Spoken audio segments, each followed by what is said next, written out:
powered by Riverside.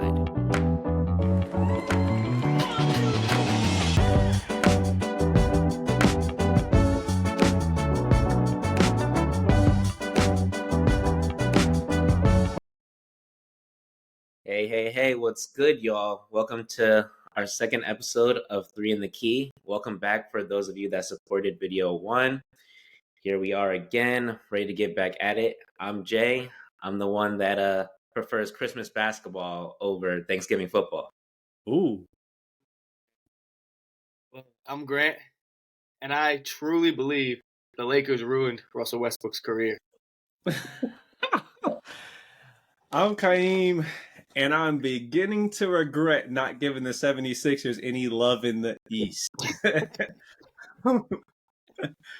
Yeah, man. So here we are again, boys. Back at it again.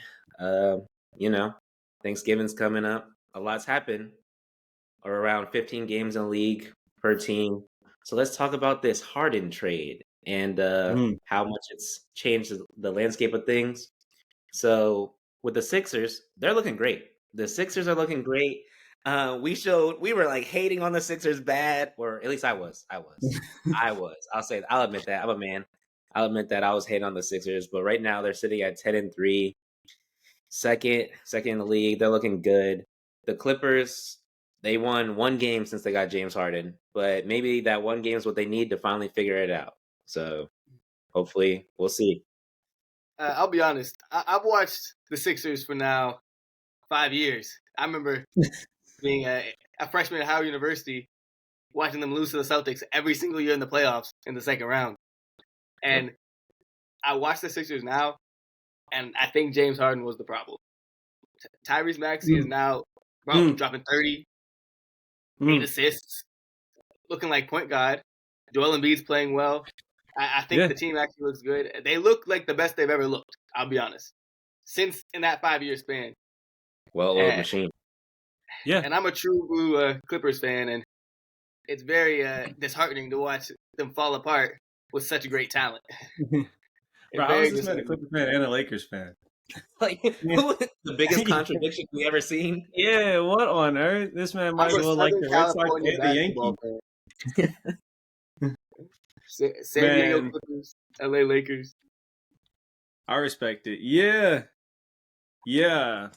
I don't think I'm surprised by the fact that the Clippers are struggling a little bit, but I am surprised that the 76ers, they seem to have done addition by subtraction.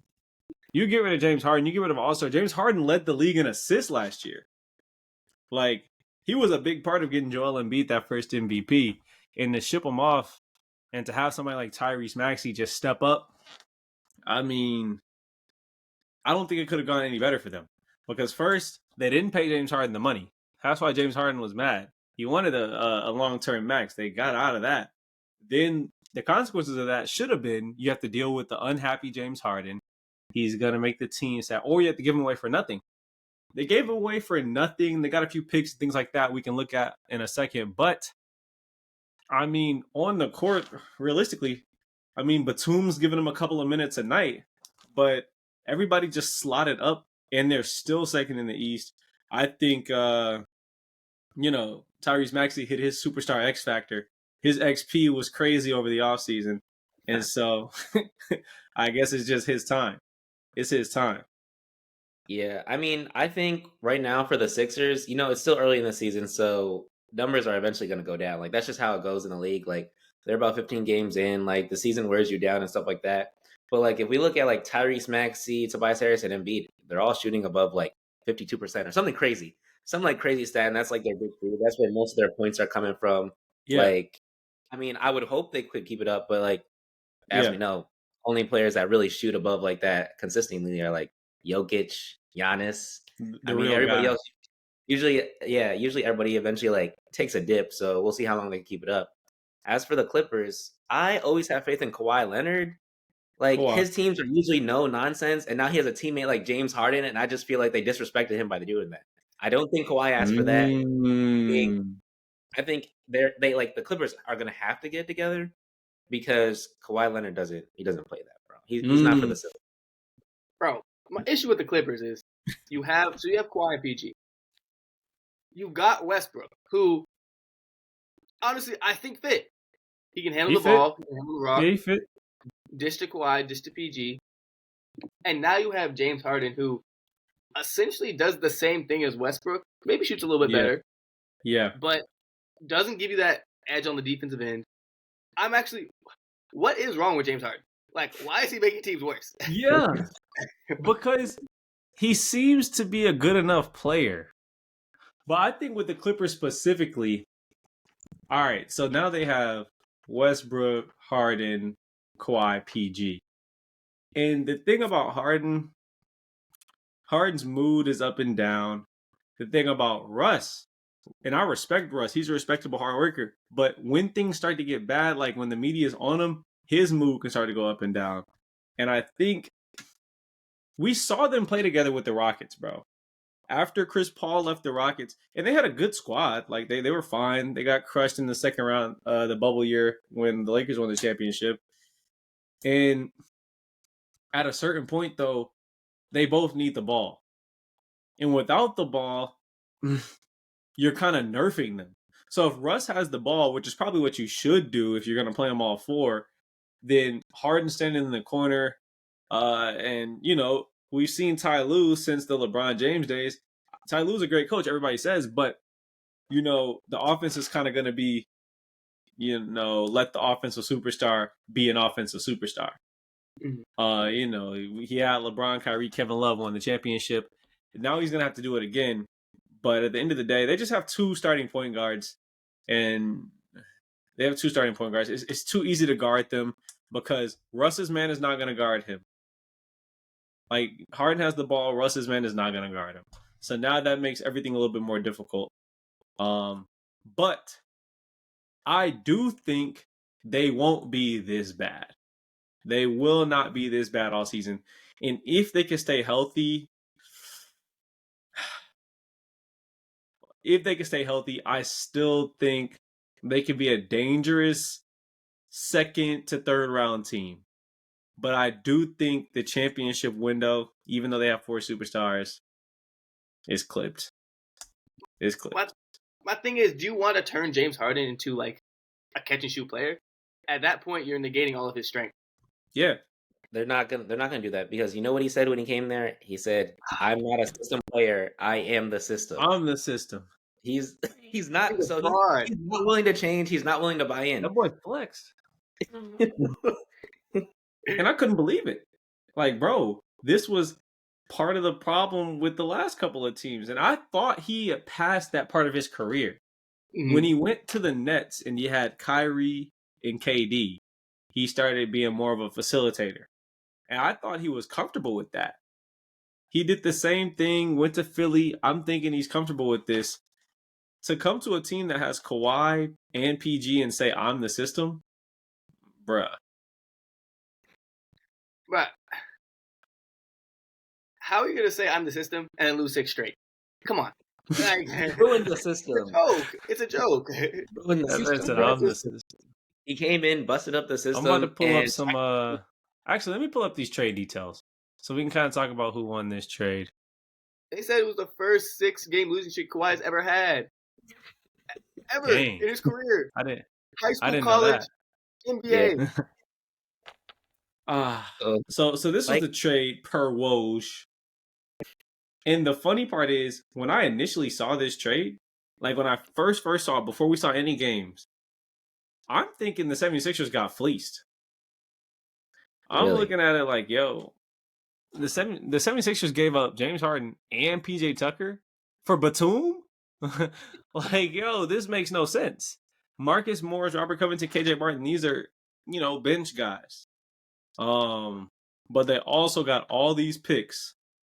They got 2028 unprotected, a pick swap, first round from a third team, like 2 second rounders. And we know Daryl Morey, he's okay taking a big swing. So I guess they're going to sit back, wait for the right move, and dang near try to make another trade. The question is, do they need another trade to be a championship contender? Or are the Clippers, are the 76ers a championship contender as is? I if they can keep up how they're playing right now, yeah, they're championship contenders. But like I said, I just think that eventually the shooting percentage is gonna dip off a bit. Like I do think Embiid's gonna like stay high. I would hope Tyrese Hello? Maxey can Anybody home? continue on with that next step, but I'm just not sure what's gonna happen. Bro, who the hell is Filip Petrusev? All right. I was looking at. I don't know. I've never seen that man play. What is Has that man ever gotten any burn ever? Because I have no idea who that is. touch the court? He doesn't know what the court is, bro. Who is that? But the rest of those guys, they're solid role players. Like I'm pretty sure Robert Covington, this is his second or third stint on the Sixers. Like they got a lot of.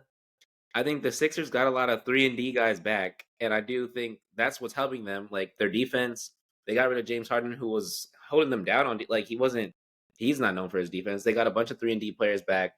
If Tyrese Maxey and Embiid are going to be like their 1-2, Tobias Harris is going to be like that 3. Tobias Harris is playing like he was back when he was competing with Jimmy Butler to see who's going to stay. Like this, is like his best season in the past couple years. My thing is, it looked at first that the Clippers had won this trade. It's like, oh my goodness. Well, they got James Harden. They got PJ Tucker. Well, actually, yeah, they got James Harden for.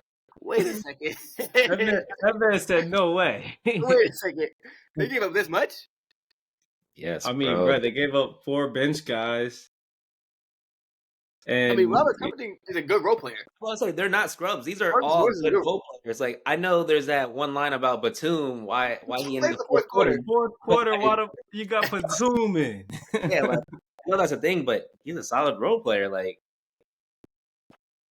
these guys are dogs. They play hard. I gotta respect that. Like, they got 4 guys that play hard and got rid of one guy that doesn't. That only plays hard sometimes.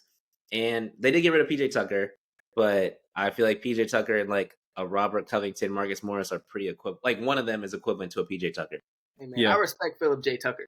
So I like Philip J. Yo, I didn't even know who you were talking about, bro. I thought you were talking about Filip Petrusev for a moment. We have no idea who that is. I need to see a picture of him. Who is that? Filip Petrusev, brother? Hey, yo, the question is, can y'all boys hear me now? Because it got bad for a moment. Yeah, we're good. Yeah. All right. Hey, I just want to let y'all know, this is Filip Petrusev, currently averaging 0, 0, 0, and 0.5 rebound. How many minutes? Let's see, bro. You dang near testing my Wi-Fi, but let's do it. He's averaging. Well, he got 3 minutes in one game. Okay. I mean, what's he supposed to do with that? So basically, they got rid of a guy. He's no burn. He doesn't see the court. No Got burn. one game. He played 3 minutes in one game. Out of the Bro. 15? Bro, as a pro, that means he didn't show him. He didn't show him what he needed to show him during that time, brother. Yeah, That's he needs to be in the bad. G League. Send him to the G League, bro. Let him get some burn. Come The on, thing man. is, that means he would probably. The fact that he made the roster means he would probably eat in the G League. Oh, yeah. No. There's a step, bro, between the best G Leaguers and the bench warmers in the NBA. Like, bro, you take Quinn Cook, you throw him in the G League, bro. Quinn Cook starts eating. Was he not MVP? Was he not G League MVP one year? He might have been. Hey, He man, might I have been. watched Mac McClung drop 40 every night in the G League. Night And can't touch the NBA court. can't even get on the court, bro. So shout out Filip Petrusev. Didn't mean for you to catch a stray, but I wish I knew who the hell you were. I want to know who. But Well, I'll now know. you know. that boy's from Serbia, bro. He might, those Serbians, they progress slowly. Jokic became a superstar later in his career. Yeah, but he still got burned early in his career. So He got burned. Now, look, did y'all answer the question of whether the 76ers need another trade to become a championship contender? So I had said that if they can keep up what they're doing right now, I don't think they need another trade. But I do think there's probably going to be a fall off. Like their top 3 are playing out. They're all playing out of their minds right now. Like They are. Tyrese Maxey is playing like a top 5 guard in the league right now. Bruh. Like, and you have to Bruh. respect. Kendrick Perkins had a list. He put Tyrese Maxey, I think, as the second ranked guard in the East, and Dame Lillard wasn't on the list. Then shout out. Wait, go ahead, G. No, I mean Dame hasn't been playing well. It makes sense. And Bro. think of like the guards in the East. Who you got? Okay, Jason Tatum, Jaylen Brown. Well, who's their point guard? Drew Holiday. Yeah, you got Drew, you got Dame, you got Trey and DeJounte. You got I'd take Tyrese Maxey over DeJounte. Probably. I might take Halliburton. I might take Halliburton. I would take Halliburton. How can you take? No, you're right. But Halliburton is leading the league in assists, bro. Halliburton, I'm not gonna lie, he has an ugly Sean Marion jump shot. But at the end of the day, bro, Halliburton is dangerous, dog. Hal is good, but I feel like sometimes he's inconsistent. But look, here's the biggest question, bro. And this is shout out. I gotta give credit where credit is due. Shout out to Brian Windhorst and the Hoop Collective. They pondered this question and it made me think. Just for the rest of this season, bro. Rest of this season, no contracts, just basketball players. Would you rather have Tyrese Maxey or Damian Lillard? Damian Lillard. Dame. And I understand how you can say that because of how they're both playing right now. Yeah. But I'm counting on the Bucks are gonna get. The thing is about the Bucks, they're winning. They're a winning squad. It just so happens playing well. They're not even playing well. They're not even playing well. So I actually agree. The point is just if you asked that question last year, you would be a fool. Yeah, you get laughed at. Yeah, you'd be like, yo, what? You asked that question this year? Like, Halliburton or Maxey? Like Trey or Maxey, Dame or Maxey? And he's probably losing those battles, but he's inching ever so close. Yeah. So they came up. They came up. But do y'all think it's real?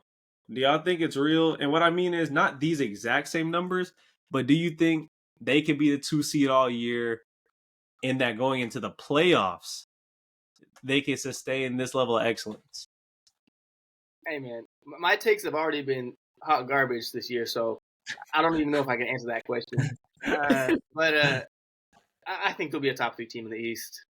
I think Harden was an issue, so I think it'll be a top 3 team in the East. We'll see what happens in the playoffs. Let's see if flop doesn't disappear.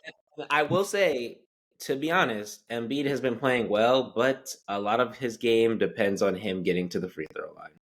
Mm-hmm. And I just feel like as one of the top centers of the league, like you were MVP last season. That's not how you should be. Like that's not how you should get MVP again. That's not. Jokic doesn't do that. He'll body you, get the bucket. Like he will get the bucket. Embiid's like, I just got to get there so they can foul me, and then I'll hit these free throws. Mm-hmm. And I just don't like that. Yeah. But yeah, man, I think that's wrapping up the first half for us. Changed the format, had some nice takes, showed the 76ers some love. That's always great. And coming up on halftime, we got a special player edition. We'll be talking about Tristan Thompson, or as Kaim likes to call him, TT. We'll catch up with y'all in a second. Peace. All right. Welcome to our halftime, where we get into a little less basketball, a little more into life. But this time, we do have a special quote from a basketball player near and dear to our hearts, Tristan Thompson, TT.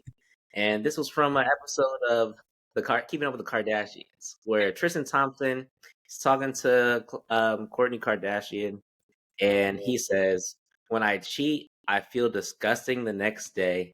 And then Kourtney says, "So why do you do it again?" So initial reactions, boys. How do we feel about TT off the court? I mean, it's blasphemous. I'll be honest. It's blasphemous because he keeps doing it. I mean, the issue is you can mess up. You can mess up once, and you learn from your mistakes. But the fact of him saying, "When I cheat, I feel disgusting," implying that it happens a lot, is just blasphemous, brothers. And at this point, it's comedy. TT, hey man, Brother K, what do you think? No, we must consider another question, brothers. Who can remember who out of us has ever had a time, the very first time that you ever drank too much and you didn't feel great the next day? Anybody ever had a hangover, went too hard? Of course. Of course. That's Did you do it again? No. Did you do it again? A handful of times. And, so the way I look at it, I understand where TT's coming from, brothers. When he wakes up the next day, he feels disgusting. Now, it is hilarious that Khloe asked him, so why do you do it again, bro? It is hilarious. But at the end of the day, bro, all jokes aside, people make their mistakes left and right. I do think, bro, cheating is wrong. You're hurting people, bro. He has 2 kids by Khloe. That low-key are probably old enough to watch the show and understand that quote and be embarrassed, bro. See their mom being embarrassed. It's not right. It's not good. I'm not making excuses for them. I'm just saying, bro, people struggle with their own stuff. You let them struggle. My question, what I'm wondering is, from Khloe's perspective, why do we keep allowing this? Why do we keep allowing this, bro? Because T doesn't, Jay-Z had one years ago. And then he said, yo, let me live on the straight and narrow. Thompson, bruh. Thompson said, yo, bump it. I'm about to kiss your sister's best friend. And then there... He's a serial offender. Serial. Let's be honest, brothers. He's with impunity. Let's be honest, brothers. Tristan Thompson is not on the same level as Jay-Z when it comes to the professional standard. But apparently he is, bruh. He can do whatever he wants. And he can do whatever he wants. But, I guess it's that I don't have any children, so I don't know. But maybe it's like, that's the father of my kids. So I want it in a perfect world. I would want this to work. So I could see that. But I just think it's really crazy because they could have, she's a Kardashian. She can have anybody she wants. Mm-hmm. Like, these athletes they're easy for them. Like, they're easy. It's light work. It's just another day for them. But I guess TT they love him. I don't know. If he wanted it to work, make it work. He doesn't want it to work. Here's the question. So why do all this hoopla? He's acting like he wants it to work, and he's like, well, she's going to allow me to act like I want it to work, so I'm going to go back to her, cheat again. I'm pretty sure he had a baby on her. That's why the shorty did have a baby. Because of Tristan Thompson. And that's OP.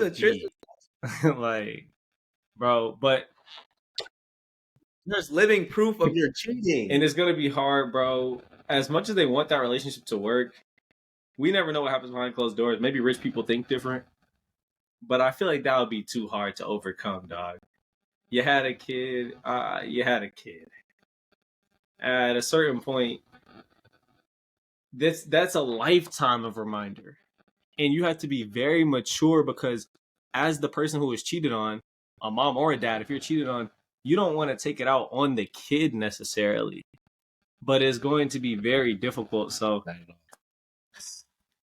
good luck to those boys, bro. Good luck to those boys. This is the life they've chosen, dog. The cycle is just going to continue until, I mean, at some point, you got to put your foot down and say what you won't stand for. At some point, you got to put your foot down and say what you won't stand for, bro. And I do this all the time. Now it's time. Ladies, this is me. Grant and Jay, they might not agree with me. So don't take this out on them. Bro, y'all are always asking questions. Why are men like this? Why do men do this? Why do men, talk to multiple girls, X, Y, Z? Because y'all accept it. Because y'all like it. Like, not dead serious, bro. Are you going to talk to the dude that gets other girls or the dude that's never, had a good relationship with a girl in his life? Bruh, let's not act. Let's not act any longer. Let's all be honest, forward. Like we're talking about the girls that we prefer. Jay, the honest, straightforward ones that know what they want and they don't accept what they don't want. So that's my 2 cents. Tristan should stop cheating. Tristan should stop cheating.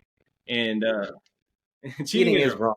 Let's And not her, misconstrue anything I'm saying, bro. Cheating is wrong. Because the one thing, my analogy about drinking, as funny as it is, and people do have their vices, at least directly, that only hurts you. Like directly, your hangover only hurts you. exactly. Now, if you get egregious, then yeah, you can start hurting your family and things like that. But like at the start of it, only hurts you. Cheating one time automatically affects other people, bro. It affects dang near your sexual safety. It affects their heart, the emotions. It's gonna affect the relationship. So cheating is wrong, but don't dang near do the same thing over and over and expect a different result on either side. Is I guess my point. Insanity. That's what that is, right, Grant? Dang, bro. It looks like it's just you, Jay, bro. It's gonna be you doing every segment with one of us. Hey man, if it's on me, I got I can put it on my cheating's back. wrong. Tristan Thompson, I'll put it on my back. Tristan Thompson, I think at this point, it's not about him playing. I don't think it's been about him hooping for years now. The most entertaining Tristan Thompson headline is him cheating. Like, I'm sorry, but it's him cheating. Nobody cares if Tristan Thompson gets a double-double. Nobody cares. Like, nobody cares if he I gets. don't know if he gets burned. Like, he was on the Lakers last year. I don't know Nobody if he gets cared, burned, bro. I don't know how he messed his way on there. bro. The truth is, I think he went back to the Cavs. I don't think he gets burned. I think he's gotten to the point in his career now where if he gets 4 points in a game, it's low key news. Like, yeah. Like Tristan Thompson comes in and scores one basket in the first quarter, one in the fourth to tie the game. Hey, bro. It's crazy. Tristan Thompson is, he's truly an NBA champion. And what he's going to be known for, what he's going to be best known for here, unfortunately for him, and it's by his own actions, it's cheating on Khloe Kardashian, dog. It's cheating on Khloe Kardashian. Bro, the question I have dang near to try to wait till Grant gets back. Do you think, bro, a relationship can and should survive if you get cheated on, bro? I gotta be honest with you, no. And as someone that's been in a relationship and never been in a relationship where there's been cheating and it hasn't worked out, I can't imagine a relationship where one of us cheated and it does work out. Relationships don't work for a multitude of reasons. I just feel like I wouldn't expect my relationship to work if I cheated. I don't think so. But I know they can. I've seen it before. I wouldn't want that for me. I wouldn't want that for my friends. Because to me, it's like, hey, yeah, everybody has a moment of weakness. Yeah, everybody like goes through things. But I just feel like if you really were like, this is my person, you look at someone else and you wouldn't take the steps. There's so many steps to cheating. There's so many steps. I could understand as an athlete, there's significantly less steps. A woman slides in your DM as an athlete, like I'm trying to, you know what I mean? And he's like, all right, you win. I'm easy. Like, it's like that. But for us everyday people, there has to be like communication. There's steps to this. Because you're not just seeing a fine girl and being like, yo, come to the hotel. But it's not gonna happen like that. You have to be deceitful over a course of days.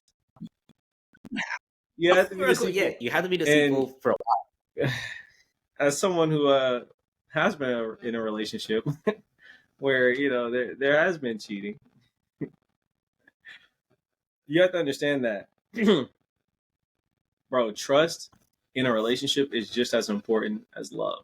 Trust, respect, kindness, even all of those are just as important as love, bro. And when you break the trust, you're signing up for an unhappy relationship, bro. You're signing up for an unhappy relationship. Yeah. And it's hard to come back. Yeah, it's darn near impossible to come back and dang near. To my soul, I know my soulmate out there somewhere, baby. I would never cheat on you. Baby, where you at? Where you at? Grant, we were saying, do you think a relationship can survive cheating? My personal opinion? No. Yeah. All right. Yeah. No, bro. Come on, bro. How can you break the trust like that? Like, That's a serious trust break. So yeah, I just feel like cheating is like you're coming back down from 4-0. It's already 4-0. Like, what? You already got swept. What do you mean you won? Like the game's over. There is no like you could have Michael Jeffrey Jordan, bro. Like you could be the best boyfriend, girlfriend you can be after that. There's actually nothing you can do. There's nothing. Yeah, back of their mind, there's nothing you can do. Bro. They really hurt me back that one time, and I just Because now, bro, if your phone dies, you're at the mall. It's an issue. Cheat. Thoughts are going there. It takes a lot to. It takes a lot to disregard your girl so many times to be like, oh, maybe I shouldn't be here. Oh, maybe I shouldn't be put myself in this situation. Oh, maybe my parents shouldn't be off. There's so many times you could say no. Oh, wait. Let me think about my girlfriend. It's like there's so many times where you could be like, but my girl. Yeah, and then, oh, I did the act. Oh. That's why for Tristan Thompson, he's like, I feel disgusted the next day. It's because he ignored all those other steps. Bro, I guarantee you, I don't guarantee, but I would be willing to bet money. Most of the time, this man is cheating, bro. He's inebriated, dog. Because there's only one way. Like y'all are saying, bro, you low-key have to ignore your inner voice. And to ignore your inner voice, bro, there are a few substances out there on the market. I think, bro, that's why, bro, this man kissed Jordan Woods. Like, I know he was past, that's past the line, bro. Like, my girl has a sister. I might have kissed that girl, that best friend. It makes no sense. He be inebriated, bro. He needs to goddamn stay off the weed, stay off the drink, and dang near be a father. Hey, I'll respect the TT, man. NBA champion. NBA champion, solid starter / role player. But, well, I do think that'll help us get into the next topic. We're going to be talking about the Houston Rockets in the second half and their coach, Ime Udoka. So, looking forward to that. And, there's some interesting circumstances there as well. Can't wait to get into it.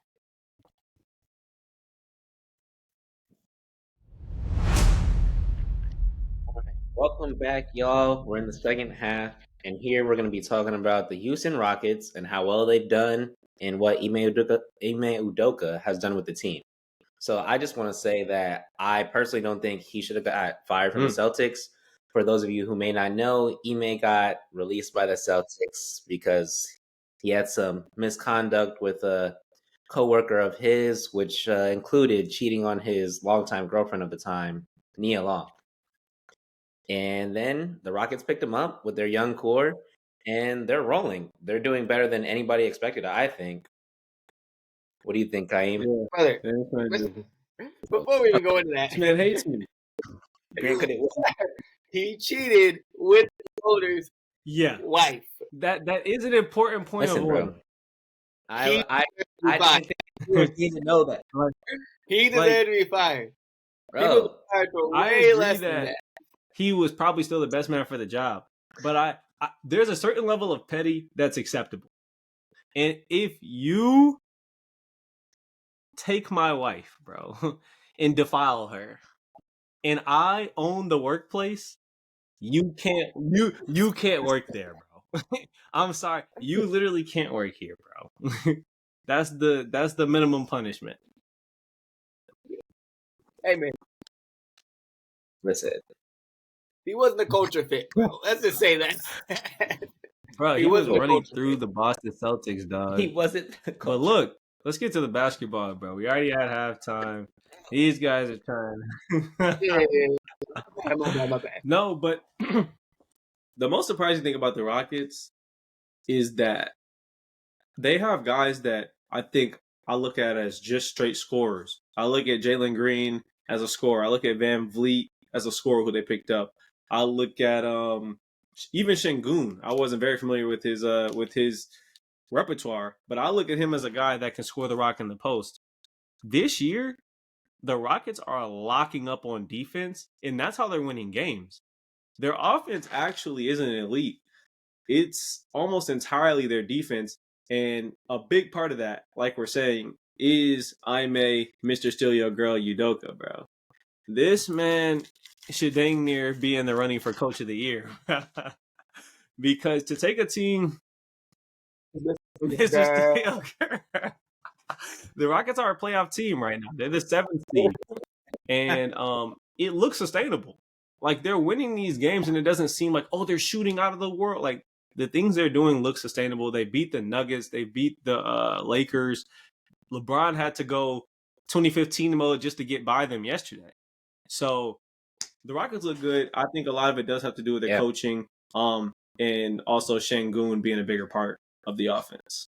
Yeah, I think they all bought into it. I mean, they got Amen Thompson, and people were talking about his defense is great. Like, he's only averaging probably like 16, 17 minutes per game. But when he's out there, he plays hard. He plays the right way. He bought into a great coach, like we've been saying. And I think the whole team just bought into it because most of them are pretty young. If not, I won't say all of them because, like, they got Dylan Brooks, they got Fred VanVleet, who are like kind of the vets of that team. And to be honest, Dylan Brooks has been hooping. Like, because he is, he's hooping. Respect to Dylan. Respect to Dylan, because I actually think if Dylan Brooks didn't run his mouth so much, he would actually have respect around the league, bro. Like, defensive players get respect. Tony Allen was respected around the league. Dylan Brooks just takes his trash talk all the way to the next level, bro. Makes it super public. So now, because you're a brick normally, it's easy to pick on you. But in real life, last year, he was all second-team defense. Yeah. Like, that means he's one of the best 4 guard defenders in the league last year. So I actually think Memphis is going to regret letting go of him. Memphis's problem wasn't Brooks. Memphis's problem is that Ja Morant can't stop holding the gun on social media. And so to let go of Brooks because of the culture and his blabbermouth, I actually think they're going to look up a couple of years from now and be like, dang, we probably should have re-signed Brooks because he was taking the best perimeter matchup every night. Yep. Bro, Dylan Brooks is shooting over 50% from 3. Like, Dylan Brooks' shooting split is great. Also being one of the best defenders, let's be honest, one of the best guard/wing defenders in the league, taking on every challenge every single night. Dylan Brooks, you know who made a big jump? Jabari Smith Jr. Jabari Smith he's hooping too. And one thing that they're doing, 12 points, 13 from Dylan, 17 from Grant. Bro, another thing they're doing, Jabari Smith, even though he's long and big, he's allowing them to switch everything on defense, bro. When they run the pick and roll, he can switch, he can sit there. Like, I seen him yesterday take up Austin Reeves, take up D'Lo sometimes, LeBron at times. That defense is legit to a point. I think I have to pull up the stats, yo. I have to. So, look, Hey, bro, I thought Jason Tate was just a fraud role player. I thought so too. I knew he was the truth. That's I a dog. had him on my fantasy team one year. Digging up, He was putting up bro. numbers. The Houston Rockets have the 4th best defense in the league by defensive rating. Quick thing, offensive rating and defensive rating are just how many points do you score, offensive rating per 100 possessions, how many points do you give up on defense per 100 possessions. Net rating is the difference between the two, so how much are you winning by per 100 possessions. And the Rockets are the 4th in the league. Is Boston, Orlando, which I don't know Orlando was locking up like that, Minnesota, and then Houston. Yeah, Orlando's locking up apparently. I didn't know that. And then net rating, which includes offense and defense, the Rockets are 7th in the league. Not in their conference. They are 7th. They're winning their games by the 7th most per 100 possessions every night. This is a huge turnaround. I mean, I'm almost skeptical, bro. The question is, are they a playoff team now? Or are they last year's Jazz with Talon Horton-Tucker and Clarkson and Lauri Markkanen, who started the year, they were the 1 seed for like the first month or two, and then they kind of fell flat near the end. What y'all think? I think that the Rockets are settling into who they are as a team. And worst case scenario for them, I think they're a play-in team. That's what I'm thinking. But you do have to think about the teams that you do have to think about the teams that are currently below them, and that might make you worried. Like they're in front of the Suns, they're in front of the Pelicans, they're in front of the Warriors, they're in front of the Clippers, one of the Grizzlies with no Ja Morant. So you look at all these teams, and you're like, well, these teams aren't bad. Like these teams are usually in the top half of the league or the top half of the conference. So it just depends on if these teams are going to get better. And I just think that the Rockets, how they are now, they can keep fighting for that playoff spot. That 7 through 10 range, I think they're going to be in there. So you're right, bro. Man, I think the league is just so good. No, go ahead, G. I was just saying, I think the league is just so good. You see the development in Jabari Smith. I think Jalen Green has kind of, when Jalen Green came in, they expected him to be the Tracy McGrady, the leader, but it's Sengun, bro. Sengun is leading that team in points. I think Udoka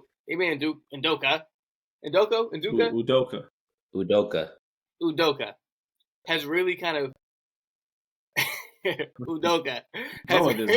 of given them roles, and they're playing their role to perfection.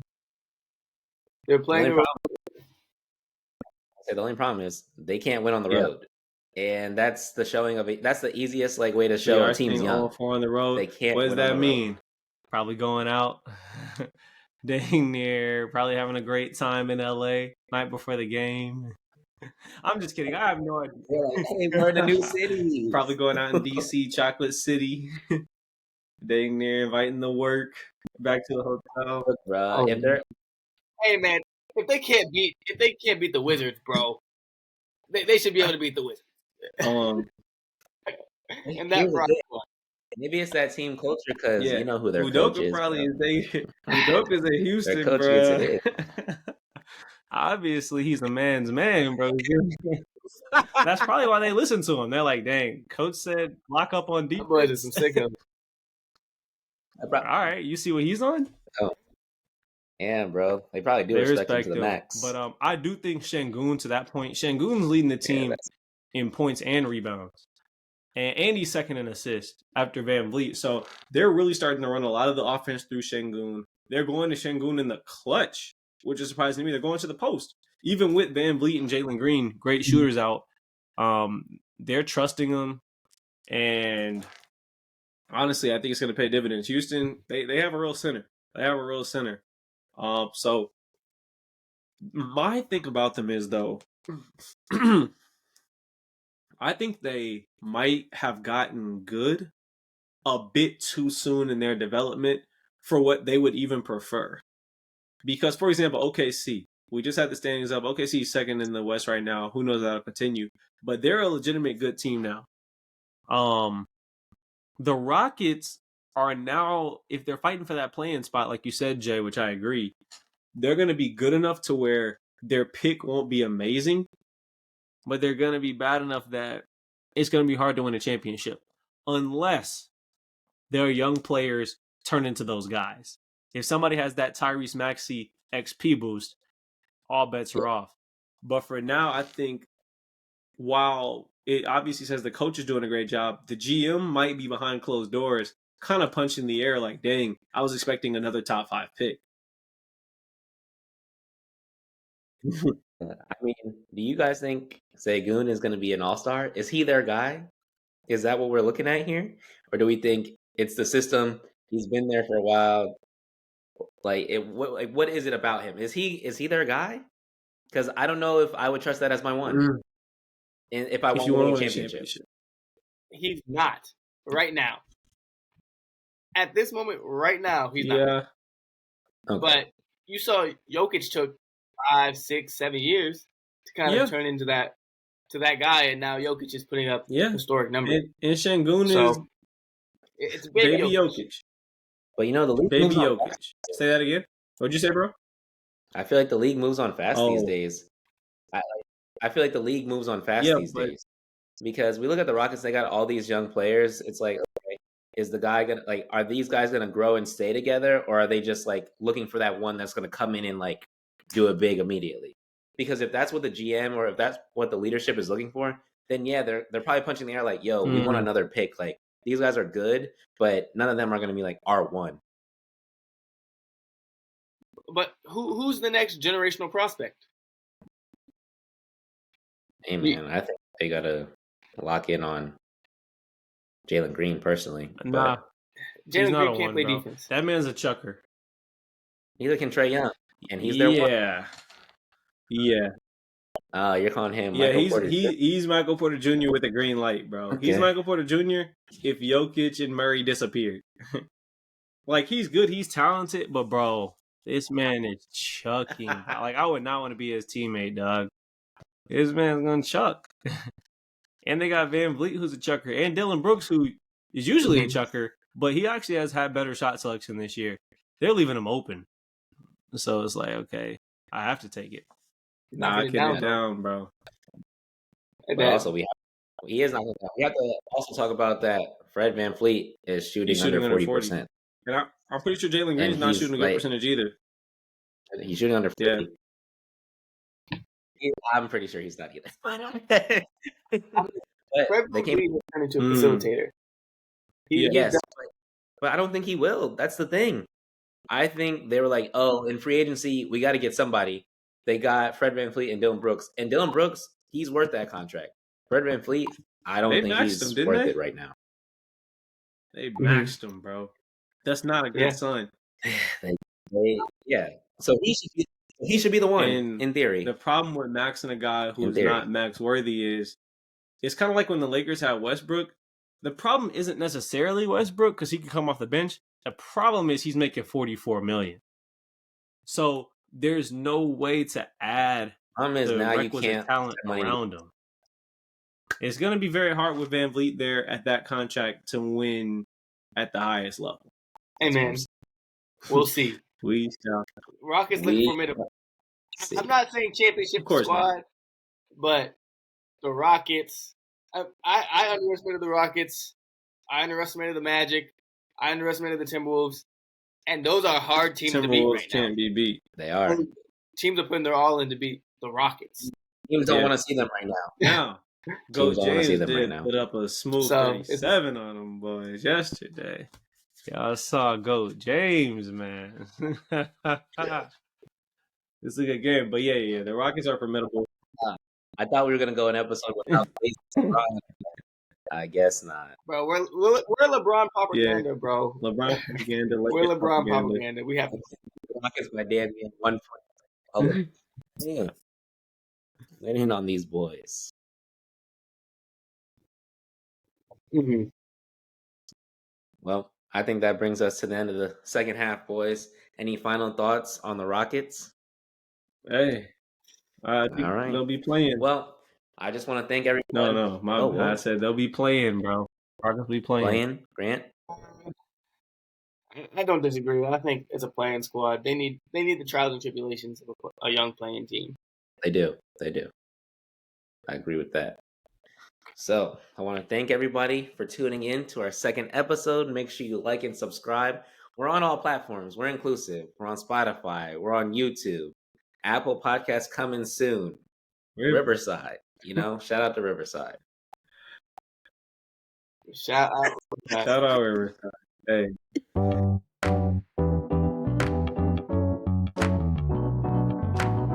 Powered by Riverside.